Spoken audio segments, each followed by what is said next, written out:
Hans. Remember Hans from Geek Yeah. Fam? He played the Aulas with high and dry. Alright? So he does so much damage when he does come in for those ganks early on. He doesn't go for farm, he opts to go for ganks in the early stage. But EVOS Legends wrapping up their draft with the Ruby. I really like this as well. Like we said, it's a full front-to-back composition for the side of EVOS Legends. And for Rebellion, they can front to back, they can also just go at it full dive with the composition that they have. Combo wombos are going to be their main win condition. I feel like we take a look at the drafts here. Slowly, early game will go to the hands of EVOS, but remember, level 8, mid-game, Rebellion will be ready for a fight. They have Aulas, they have as well as that Esmeralda, who's ready for a team fight. Rashi, what do you think? Last thoughts? I really think that EVOS actually wins out just because they have the range advantage. Any kind of proper fight will have to be engaged by Rebellion. EVOS will be perfectly content just waiting for the opportunity. And if Rebellion wants to attempt to catch them off guard, they have Luminaire and Rek on their team. These are men with great experience. I think they'll be able to see through any kind of playmaking. So we'll have to see. I favor EVOS on the drafting phase. Let's just jump into the land of dawn. Enough talk. Game number 1 for Rebellion and as well as EVOS Legends will begin right here, right now with Gani, Mirko, and as well as Arashi. Ladies and gentlemen, vote. Spam in the chats. Is it Rebellion Dreams or, of course, EVOS Legends? Yeah. EVOS Roar or EVOS Dream Roar. Rebellion. But there you go. in the early stage, we know how annoying Rek is. This is just him. It's just Rek being Rek, right? Val, obviously with the early aggression as well. Dyren in the XP lane will have a little bit of an edge. Little Wanderer take. Ooh. Fairsick picks it up. Really good red tree. But Fearless, he actually opts to go for the killing spree. Not the Demon Slayer or the high and dry like I mentioned. Yeah, so I feel like it adds more sustainability here with Killing Spree. He wants the kill, he wants the extra health. But right now in the mid side, Luminaire popping that wings by wings early here, trying to somehow deny the pressure from Val and as well as Suelo. Val stops the recall here, so there's a bit more momentum advantage for Rebellion. They have more people on the map for now, right? But there is no real objective to contest. So as we mentioned earlier, the early game I think will be quite shaky for them. They have to try and find ways to make sure that the winning lanes on their team can actually carry the late game players. So EVOS Legends for sure will be trying to make sure that does not happen. Okay. Yeah. And as we all know as well, when we're talking about B-roll, this guy, he's very, very, I don't know, I guess you could say selfish in lane. He only plays for one lane, and that's why the fighter fits him really well. Just go for the split pushes on the Cho. You in a 1v1 against a Beatrix will win, especially when you do get that level 4 power spike. But so far, it is a very even game. EVOS Legends, they need to be a little bit more than even in the early stage. They need to get a snowball going because if this Aulas hits that power spike Arashi, it's going to be harsh. Feather airstrike pops early here. Is that a waste of resource for Sick? And teammates as well as Rex coming in. Dyren taking a lot of damage. First blood goes to the hands of EVOS Legends. Real world manipulation cancelled by the I'm offended. First Sick with the clutch retribution. Suelo is the next target and Val will be perhaps. Okay, he's safe, but Fearless in the backside will not be able to take the purple buff. EVOS Legends winning trades left, right, and as well as center. Man, that was, I don't know, Rebellion Zion. We mentioned this, Arashi. They don't win in the early game. They don't really need to contest this neutral objective. Yep, they really actually have the better late game composition anyways, right? They want to make sure that Aulas, Fearless on the Aulas does reach that power spike. Right there, they just, I think, greeted a bit too much for it. If they actually executed that play together, maybe there will be some opportunities, but by the time Suelo even popped up the road manipulation, his teammates are already down. Yeah, it was a messy team fight, but right now Fearless in awkward situation. Real world in the backside, but Fearless will go down the second time here. Val trying to find compensation, taking down First Sick as well as Rex is quite low. Tyrant's Rage pops, but Purify is still late. Dyren will not be able to reach to give damage towards Rex. It will be 1-for-1, but EVOS Legends still with the control. I don't know who it's worth for. Technically, they do stop EVOS Legends' momentum, but the thing is, Val's the one who picks up the kill onto the Paquito. But in the bottom side, Hero trying to find the way of Dragon does not connect Clover with the very, very right timing on that flicker. But there you go, both gold laners choose to retreat. Yep, and that's the tough situation when you go with a marksman against a fighter. Yes, you have the range advantage, but any kind of misstep will allow you to actually get picked up really fast. So usually some kind of babysitting will be expected from Rect in this situation, right? The roamer.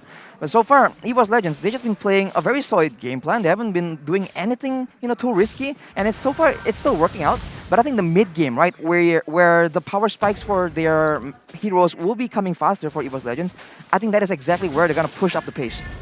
I'm offended connector on Suelo. Suelo forced to flicker away. Real Revelation pops as well. And right now, EVOS Legends are disengaging. A very, very smart bait here from side of EVOS Legends. Yeah, they baited out the Flicker and the Real World Revelation. Those are two very, very expensive resources spent. But one thing I do want to mention as well is that I don't really like the killing spree on the Aulus. He should understand that at this point of the game, he can't really use the killing spree at all. But in an engage. Okay, Tyrant's Revenge connects. Anti-Mage here trying, waiting for the cooldowns, but Tyrant connects onto Anti-Mage, no follow-up.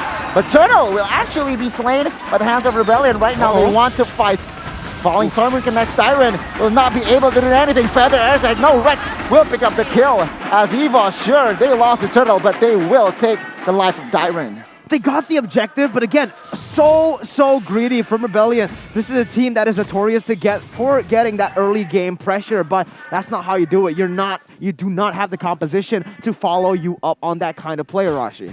Yeah, I think Dairon there just goes in like so aggressively, and it's essentially alone, right? But right now for the side of Rebellion, they are looking for some compensation. They want to make sure they don't lose turrets without at least getting something in return. Unfortunately, Tower will only be taken to half HP, but I think Dairon here really needs to chill out a bit. He's already 0-2, he is not as tanky, and later on, he will be critical in Rebellion Zion getting a good engage and having a very sustainable front line. Circling Eagle here to perhaps escape, but there you go, Suelo with the kill on towards Rex. Luminar might be next. Ooh. Wings by Wing was cancelled by the hands of Birul. Now Birul wants more perhaps. Ooh. Anti-Mage whiffing that I'm offended. Right now, both teams disengaging, but right now on the mid side, Fearless one-on-one. First hit will not escape because Tyrant is there to pick up the kill. Rebellion is answering the phone call right now. They are leading in gold, and they might pressure the mid side here. Anti-Mage as well as Clover defending, using their skills, but I feel like Rebellion, now they might create the space top side. It is theirs. They're not just answering the phone call. They're taking the phone and they're throwing it to the ground, man. Rebellion Zion playing their own Mobile Legends game at this point. It's really weird how one fight literally just it turned the entire thing. Like 1.2k gold and another fight goes in. Okay, right now Wings by Wings for defense. Bell trying to cancel. Way of Dragon connects with a rest strike. Desperate move. He gets taken down as Anti-Mage right now is escaping with that guiding win, but Rebellion still, right now, they are ready for the fight. I was expecting EVOS Legends to be the one to pull the trigger, to be aggressive, and they were doing that there, but somehow Fairsick was actually caught in a 1v1 against Fearless, and he actually comes out on, Fearless comes out on top, and of course it was a great play by Birul, but right now he gets taken out. Fairsick, the damage, Birul does not understand the damage on that Paquito, my guy, and it's an easy solo kill, but in compensation here, I feel like Rebellion taking that turtle, but of course EVOS will respond with the inner turret taking down top side. Clover needs to be careful. Yeah, gank here, but Clover, of course, with that information, will retreat. Right now, EVOS wants to fight. 4 members already in the vicinity. Val will take a lot of damage. I'm offended connects on towards Val only. No follow-up damage just yet. Luminar needs to reposition himself here as Rebellion still struggling to claim objectives on the mid side. EVOS Legends, though, they are behind on gold. Yeah, Anti-Mage was very hungry for a kill there. And you guys probably are as well. Go ahead and use the promo code MPLIDXGrab to get 50% off of your order. But EVOS Legends, it seems even though that they are behind in terms of gold, they're the ones making the plays. Birul going away the Dragon.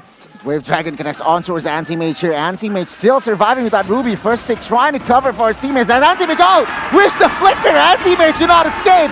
Birul will take his life. EVOS Legends, they are on the back foot with 4 members only. And Rebellion takes the mid-side turret. Rebellion going strong. It's a wall, man. He hit the wall, the flicker, and also Fairsick now, he tries to go in, but Val on the bouncing ball, just too much to handle. So far, Arashi, 2.6k gold that they just got in the last 2 minutes of the game. What do they invest in terms of items? Well, for the side of EVOS Legends, Fairsick for sure wants to go even more aggressive. The Paquito's strong side is that early game, the Hunter Strike and the War Axe as well will allow him to do a lot more damage. But right now, it is the level 12, the level 13 Aulus right now. Oof. So he's actually doing a lot of damage with the Windtalker as well as the War Axe already. So they need to be careful and make sure that Fearless doesn't get his opportunity to just free hit, because if he doesn't get crowd controlled, I think it's going to be quite difficult for him. It's such a dangerous time as well to lose that gold lead, because this is where Rebellion gets strong. If they lost the gold lead in the early stage, they might have just been able to recover, but Rebellion Zion now, they have a very firm grasp onto the gold lead. They're going to use it to snowball. Recto, Circling Eagle. Circling Eagle connects onto its Suelo. No commitment yet. Sure, it connected, but right now, Rebellion, they look for the Lord. Anti-Mage and Friends is already in the bush. Trying to open the map here. Trying to find... Oh, Fairsick wants a solo kill. Suelo forcing his surrender, but it will be Fairsick caught in a bad narrow situation, and he gets taken down. Clover is nice as Anti-Mage has no flicker for escape. Fearless with the double kill. Rebellion is showing that they are the Bulls. It's hammer time, baby. What the heck? Fearless coming in, stepping in for the man that we mentioned, Rashi, that had a huge impact on Rebellion Zion, and he's showing his worth here today.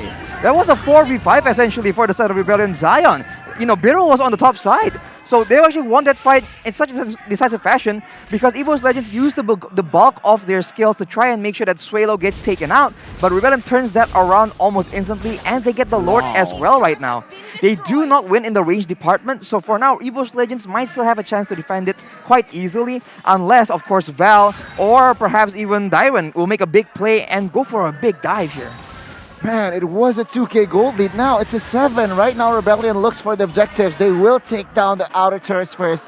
Val and Rex here. Rex Circling Eagle pops. Oh no. Is this a mistake? Rex taking a lot of damage from Fearless. Fearless will claim that kill. No, Suelo will claim that kill. Lord is unenhanced Luminaire with the feather airstrike just to claim it. Val comes in. Suelo with a double kill, and Rebellion, they want to fight. Beryl with the clutch. Double, triple kill for side of Suelo. And this is it. Rebellion, Sayonara, EVOS. Rebellion will take game number 1. A maniac for Rebellion Zion and an upset for the Dark Horse. What just happened? 11 minutes? They took 11 minutes to beat down the team that was able to take RRQ down. I said that with the right plays, Rebellion will actually have the advantage in the early game. What I didn't expect is for the Aulus to come online so fast. Fearless was just massive in that game, just chopping up everybody in front of him, and EVOS had no answer. And even in the late stage of the game, I really felt like how they were team fighting, it needs a bit of work because we saw Luminaire just get dove on and he got picked off almost instantly, so they can't afford to make mistakes like that because Rebellion, they just proved to us that, you know, that with Fearless in, we're still a very worthy contender. Man, even from the composition, I was leaning towards the side of Rebellion from the composition, man. It is evident here from game number 1 that EVOS Legends were driven by the game. They were somehow, I don't know, they lost the rhythm. And my Rebellion, Zion, I'm quite speechless here. Remember, we predicted EVOS Legends takes the series, but it is still game number 1 though. But man, I'm quite surprised. Well, I want to see more. Again, like we mentioned, EVOS Legends, this is the curse that just keeps on happening to them. They get the gold lead, they played standard, and then they get too overzealous, making one mistake and instantly the gold lead swaps, and it was literally at the worst moment possible. Turtle was up, everything, all the objectives just taken away by Rebellion, and it all was a domino effect for that Lord as well. And in the Lord fight, they were just completely outscaled. It was over, Arashi. I really think that EVOS was counting on the fact that the Paquito would be able to bully the Aulus in the early game, but that is not what happened at all. So in the early game, I think like Fairsick was just falling off 1v1 against Fearless, and that is something that really can happen if EVOS wants to rely on that jungle to actually put pressure and scale to the late game. You know, I feel like with the range advantage from a Beatrix as well as a Farsa, the late game really could have gone to